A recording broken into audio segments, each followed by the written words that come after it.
Dunay nagbitay nga itlog o dagon kong tawgo niya sa private part sa akong asawa.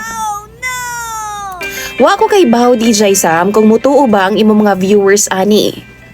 Kining akong i-share nga istorya sa inyo ha. Pero tinuod yun ni 120%. Tawagan na lang ko sa pangalang Edsel. Nainganyo ko nga mag-share pod aning akong istorya. Human nga nakadungog ko atong niingon bitaw nga naay tabadidoy pod ang iyang asawa. Tinuod pod to DJ Sam. Kay akong iyaan bitaw, ingon ato po daw, ingon pa sa among mga paryente. Wa hinuon ko makakita DJ Sam, kay alangan naman akong tanawon. Pero mauna ang istorya, bisan sa akong mga ginikanan. DJ Sam dihang nag-ilami sa akong asawa, pinaagi lang sa chat. Single mom siya ato nga time DJ Sam. Tulo ka buok ang iyang mga anak ug mas edaran siya kaysa sa akoa. 34 anyos pa ko DJ Sam. Samtang siya 47 anyos na.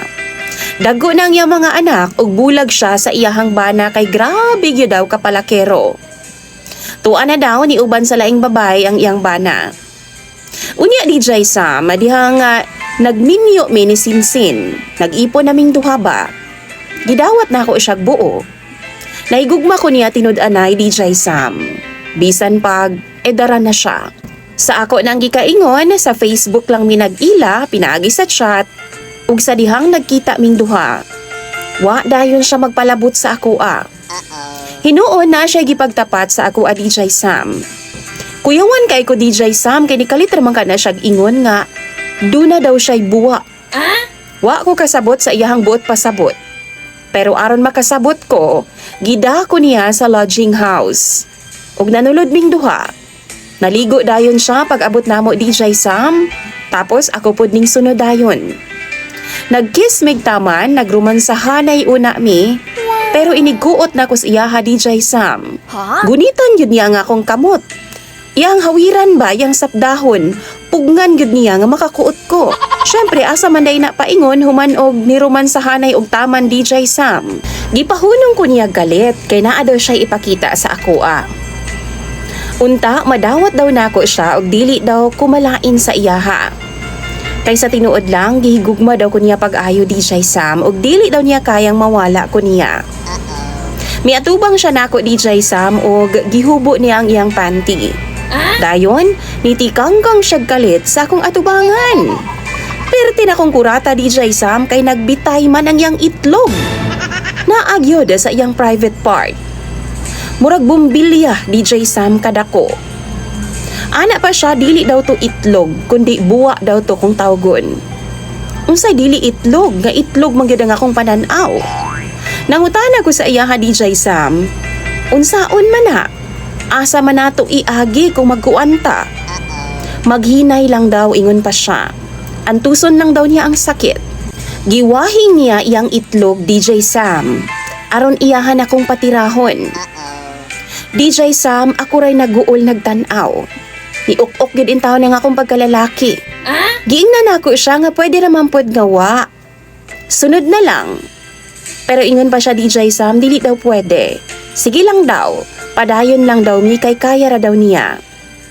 Gipabalik na akong pagahi ang akong bunal DJ Sam ug gitry na ako nga sudlon siya. Pero maluoy man gyud ko sa iya ha. Kay magsigi in taon siya agay kung maigo na ang yang itlog. Pero iya akong giingnan DJ Sam nga padayon lang daw ug dili daw nako siya pansinon. Pastang paita kahimtanga. Nahuman ni ato mga medya oras siguro DJ Sam. Kay miundang man ko kay naluoy lagi ko niya. Correction lang ha. Wa gid ay ko nahuman. Gipapalpal na lang nako siya og tabang sa ako a DJ Sam. Niuli jud ko ato nga tulalain taon DJ Sam. Gahuna-huna gyud kog taman kay karon pa gyud ko kakita og ingon ato. Matay sa pila nako ka ex nga nilabay sa akong kinabuhi DJ Sam, wa gyud ko magdahom nga mauli daay ko sa ingon ato. Tungod kay love nako siya DJ Sam, maamumahon pud baya si Sinsin. Ganahan kay ko sa iyaha sa tinuod lang. Gawas lang yun sa iyahang kondisyon. Miipon ko sa iyaha. Sama sa among sabot duha. Magduha ka buwan na mi karon DJ Sam. Ug mao lagi tagsara kay kung mulabot niya kay maluoy man ko. Ang ginabuhat na lang nako DJ Sam no, magpatabang na lang ko sa iyaha nga magpalpal. Dugay kaayo mi mahumana kung mag-ana-ana ming duha, kay inighandos nako DJ Sam, maigo man ang iyang itlog, muagay siya. Gusto kaayo niya DJ Sam nga mag-ana-ana ming duha. Pero dili ko, kay basin madaot siya tapos ako pa'y hinungdan. Ako siyang giingnan DJ Sam nga paoperahan na lang di ay. Pero ana pa siya, dili daw pwede kay natural na daw na sa iyaha. So meaning, itlogan na gid siya, sukad pa sa una. Gusto na ako siyang ipa-check up DJ Sam kay basin dili na normal. Paminaw na ako no, naagid na remedy. Pero di man siya mutingog. DJ Sam ang ako alang man good. Kapoy pud baya kaayo magsigig palpal nga naa man unta ko'y partner. Tanaw ninyo ba? Dugayon ko pa kahanig uban na si Sinsin. Daghan pag mga babae sa gawa sa DJ Sam. Pero maluoy ko sa iyaha. Kamo daw bi? Suggest daw mo. Kay ako nang basahon sa comment section. Imong sender DJ Sam og follower, Edsel.